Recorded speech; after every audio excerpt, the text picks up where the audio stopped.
I mean, I had always wanted to kind of talk about this stuff, guys, and I just didn't really get a chance to. And you know what? Let's go all the way down memory lane. I got my own soundboard, by the way. I brought it back over here, right?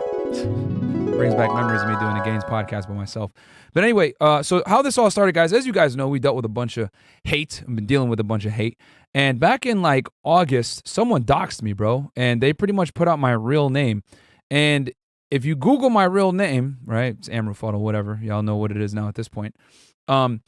You're going to see court documents come back. And one of them is a criminal complaint or an affidavit in support of a criminal complaint that I did when I was an agent, right? And that came out and people figured out, oh, what the hell did this guy used to do? And, you know, they pretty much put 1 and 2 together, and some people are low IQ, you know what I'm saying? Pretty stupid. They're like, oh, he's a snitch. And in my head, I'm like, what the fuck? Like, yeah, a snitch? What are you talking about? No, I'm the one that controls the snitches, bro. I was the agent. I was the controlling agent, you know, because you have informants and everything else like that, which I'm going to break that all down for you guys today. We're going to give you guys a crash course on law enforcement. But the main thing I'm trying to say here is that, so they doxed me, right?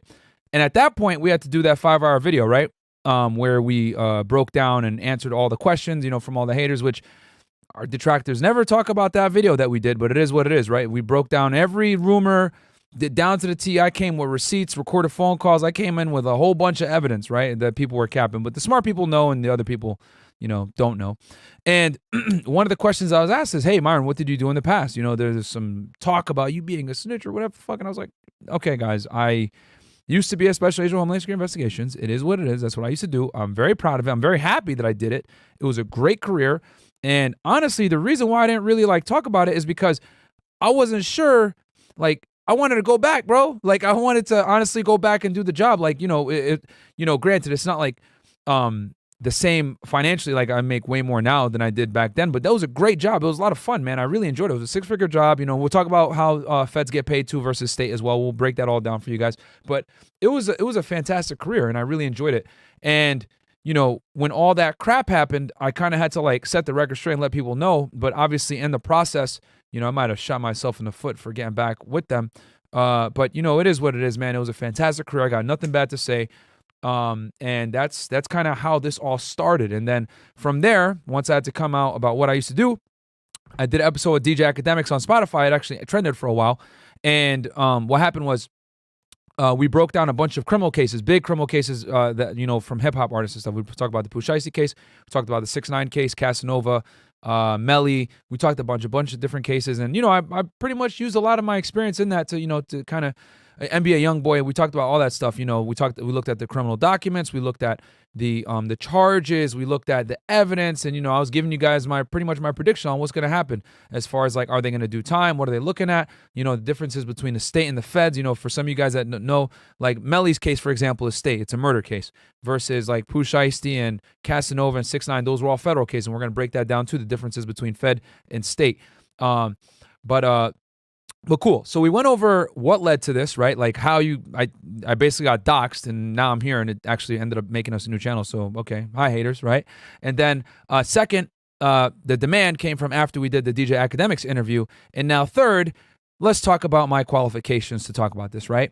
So who the fuck are you, Myron, to be talking about this stuff? Are you even, you know, qualified? So I'll tell you guys a little bit about myself, right? So I used to be, you know, and I'll go over exactly how my career started and everything. So I was a special agent with Homeland Security Investigations, okay, guys? HSI, all right? And HSI is a component of something called ICE, Immigration and Customs Enforcement. So HSI is an umbrella. So ICE is here, right? You got Immigration Customs Enforcement, and it's broken down into 2 different branches, okay? So it comes down to Immigration and Customs Enforcement, Enforcement and Removal Operations, and then you got Immigration, Customs Enforcement, Homeland Security Investigations, right? So these are the 2 things. ERO, HSI, all right? ERO, guys, is responsible for deporting illegal aliens, carrying out administrative immigration law, finding illegal aliens, reentries, whatever it may be, and actually physically arresting them and deporting them under Title 8. Title 8, guys, the United States is the Immigration Nationality Act, INA, okay? So that's what ERO does, all immigration, okay? They are one component of ICE. They're half of ICE. The other half, right? And when I say aliens, guys, I'm talking about illegal aliens, undocumented aliens. immigrants. Okay, we call them aliens in the United States because that means they're a foreigner. Okay, they're not a United States citizen. Okay, anyone that is not a United States citizen is referred to as an alien. Let me look at this chat real quick too. Make sure. Because y'all about to get a lot of sauce right now. I'm about to break it down for you guys and give you guys the truth on everything, all right? So, okay. So you got ERO, right? They do the immigration law. Then on the other side, guys, those are deportation officers, okay? Deportation officers on the ERO side. Then you got HSI, Homeland Security Investigations. That's the special agents, okay? They do the criminal cases. They do, criminal investigations on money laundering, drug trafficking, drug smuggling, human trafficking, financial crimes, child exploitation, right? Child pornography. They do arms trafficking, arms smuggling, anything basically, guys, that has to do with affecting interstate commerce or coming in or out of the country. HSI investigates. Okay, they're the largest agency after the FBI, investigative agency after the FBI. They have the second most special agents, and they have the broadest authority of any agency in the United States. Yes, to include the FBI, they have more authority than them. Okay, so that's who I worked for. I worked for them from 2010 to 2013. I was an intern in Boston, Massachusetts. Okay, and then in 2013, I converted over from intern to special agent, and I went to the academy. Okay, and the academy, guys, is in Brunswick, Georgia, Glencoe, Georgia, right? FLETC. Now, everyone knows it, right? It's not secret. I went there for about 6 months, and I graduated in 2014. Okay, after I graduated in 2014, I went to my first duty office, my first field office, which was in Laredo, Texas, guys. And for some of you guys that don't know, Laredo, Texas is on the Mexican border, baby. It's like right there. It's literally you could throw a rock, like me, that island over there, that's Mexico, bro. And I'm here in the United States in Laredo. Like it was that fucking close, all right? I was able to, you could literally throw a rock into Mexico, right? And on the other side of Laredo was a town called Nuevo Laredo, okay, which is in the Mexican state of Tamaulipas, all right? And Interstate 35 flows through Laredo, Texas. It starts in Laredo, Texas, and it goes all the way up to, I think, Minneapolis, if I'm not mistaken.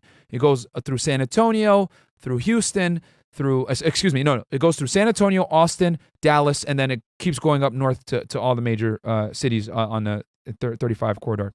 Houston is Interstate 10, sorry. Right? But on 35, once you get to San Antonio, basically that's a crossroads, which we'll talk about that a little bit more probably when I talk to you guys about how I did smuggling case and everything else like that.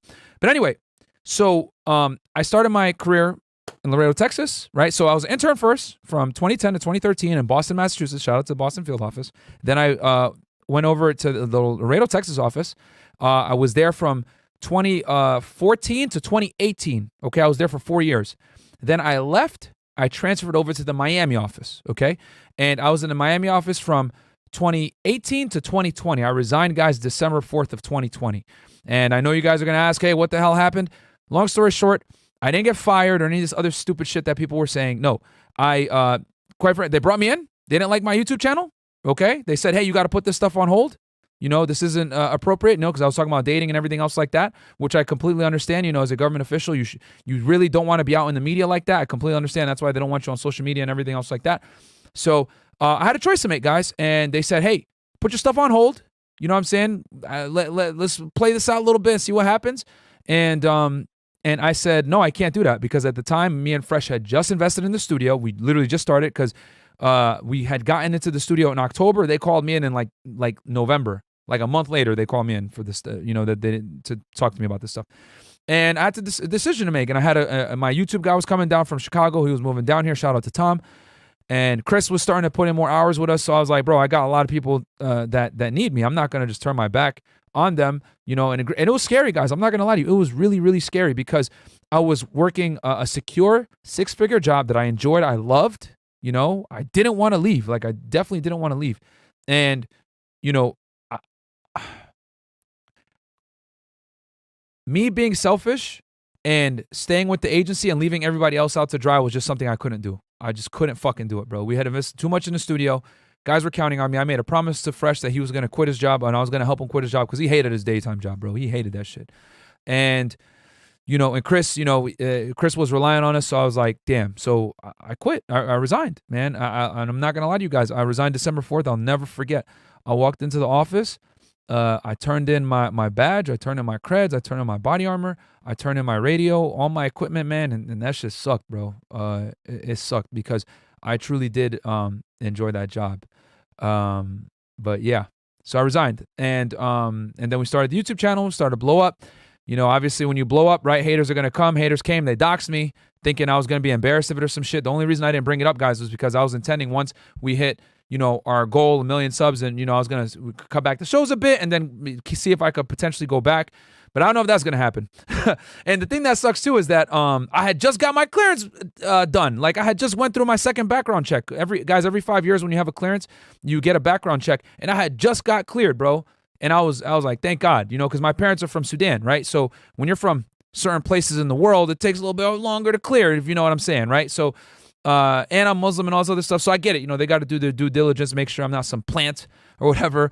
And yeah, that's what ended up happening. So I got cleared, and then next thing you know, I had to resign. And it is what it is. You know, I'm doing great now. You know, the channel is being super successful. We went through some bullshit, whatever, but hey, what's life without a little bit of adversity? And you know, Fresh and Chris are doing well. You know, better than ever before. I'm doing great. And, you know, it sucks, but, you know, fuck it. I'm just going to share this knowledge with you guys, educate you guys a little bit about how law enforcement works. And that is my experience. So